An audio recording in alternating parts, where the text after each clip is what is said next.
नमस्ते बच्चों। आज जन्माष्टमी पर श्री कृष्ण जन्मोत्सव के उपलक्ष्य में आपको एक कथा सुनाती हूँ। हमारे श्री कृष्ण भगवान का जन्म कंस की जेल में हुआ था। उनकी माता का नाम देवकी और पिता का नाम वसुदेव था। कृष्ण भगवान का जन्म भाद्रपद माह की कृष्ण अष्टमी वाले दिन हुआ था।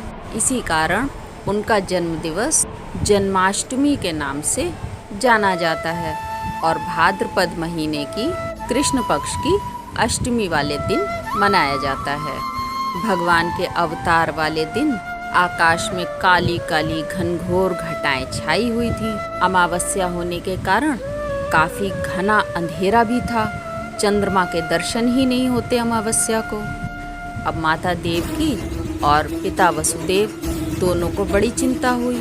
उन्होंने सोचा, जिस तरह कंस ने हमारे पिछले पुत्रों को मारा है, उसी प्रकार कहीं हमारे इस पुत्र का भी वो अंत ना कर दे।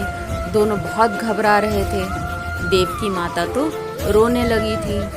इतने में ही आकाशवाणी हुई। वसुदेव से आकाशवाणी में कहा गया कि इस नन्हे से बालक को गोकुल में अपने मित्र नंद के घर पहुंचा दो।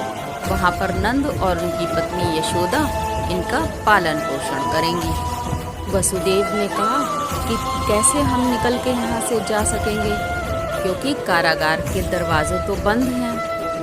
भगवान के चमत्कार से कारागार के फाटक खुल गए और जो बाहर पहरेदार खड़े हुए थे वे भी सो गए।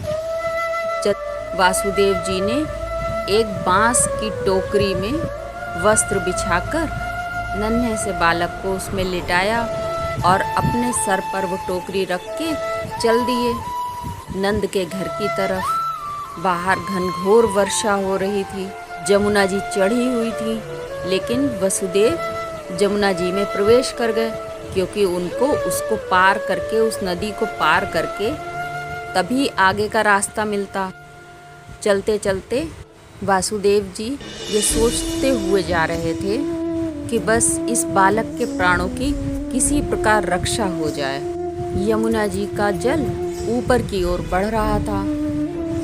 इतना ऊपर हो गया कि वासुदेव जी एकदम से परेशान हो गए। उन्हें लगा कि कहीं ऐसा ना हो कि मैं इसी जल में डूब जाऊं। किंतु कृष्ण भगवान को मालूम था, उनको इस बात का पता था कि जमुना जी ऊपर क्यों उठ रही हैं। उन्होंने अपना चरण टोकरी के बाहर नीचे की ओर लटका दिया।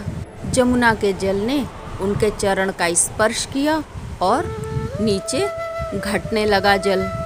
वासुदेव जी ने जमुना को पार किया और गोकुल में पहुंच गए। वहां पर सब सोए हुए थे।